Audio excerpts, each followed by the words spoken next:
点赞一下黄金万两，大家好，我是安德工小米。今天上午到这个村里面装2个晾衣架，这是我们实体店的一个活啊，推还推不掉。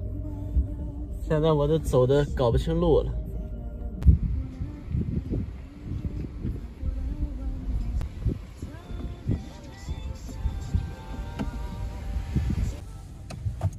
走错巷子了，在那个巷子，业主在门口打电话呢给我。这房子和我们家的差不多呀，和我们家农村的房子差不多。不过这个地方离城里边比较近，比我们那边要值钱的多。本来这2天计划是消化自己手里的订单，这些私活完全已经不接了。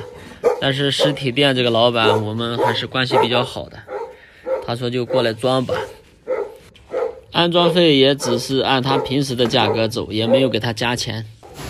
其实这2天干这种活，装一套100块钱都找不到人了已经。这是农村自建房，大家可以看这个高度特别的高。今天这活不好干，我的梯子只有1.7米。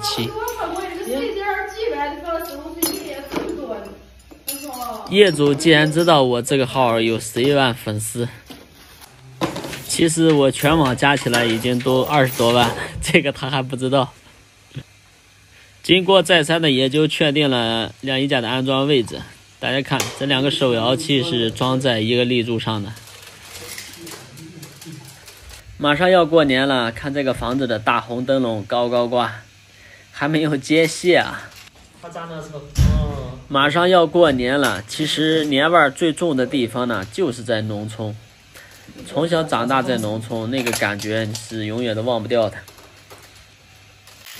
大家都在准备过年的食材，这几天都在收拾房子，马上就是阖家团聚，其乐融融，喜迎元旦的好日子。前2天干活把我的小羊角锤也给丢了，老师说再拿个新的，回了家就忘了。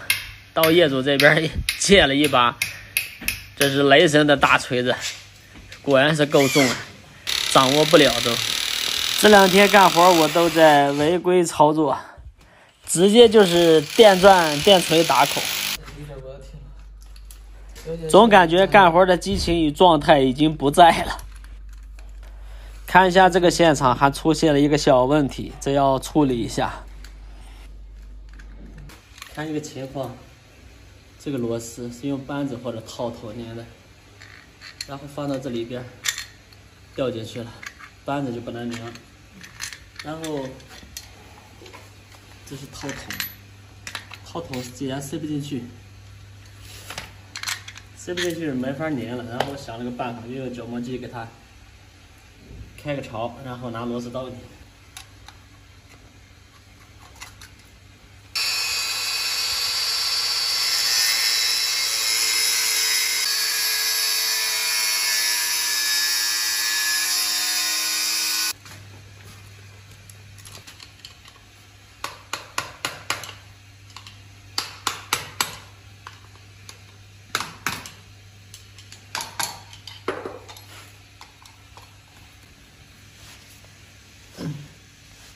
开了这个槽就能拧了，没有这个槽还没法弄。3合1。经过我这么一处理，这个小小的问题就完美的解决了。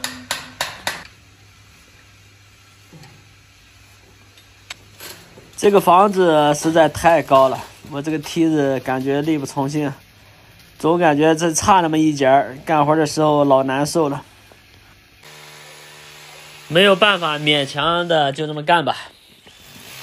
视频里面呢，给大家尽量展示一下锂电工具，然后让大家有一个判断。以后大家要不要购买，做一个准备。我现在所站的高度呢，是这个梯子的最顶端，安全系数几乎都没有了。我是冒了多大的风险干这个活呀！我来的时候我真的没有想到这个房子会有这么高。厂家带这个钢丝那是刚刚好，我想把那个距离拉宽一点，我就怕这个钢丝不够，所以说把距离已经缩到滑轮与滑轮之间的距离已经缩到1米、1米6还是1米7了。我平时安装手摇衣架的话，我这个距离喜欢控制在2米，一般晾衣杆是2米4的，滑轮与滑轮之间我就控2米，然后两边只留20公分。我也看过衣架的相关图纸，然后图纸标的尺寸是滑轮之间距离1米6到2米之间，这个应该装出来的效果应该就是最好的吧。平时不过我喜欢装的就是2米，因为我那样装起来感觉顶子上的钢丝不会那么乱，不会那么多。现在第一个已经装好了，我进行一个测试，没问题，继续装第二个。就这样吧。下一个装第二个就像变魔术一样，看，已经装好了。看一下这两个衣架的安装距离非常的近，然后这个手摇器它是这样玩的。突然间我发现这个手摇器如果有2个小朋友的话，估计一会儿就给他玩坏了。农村的生活你们是否还在怀念？但是真正能回得去的又有多少人呢？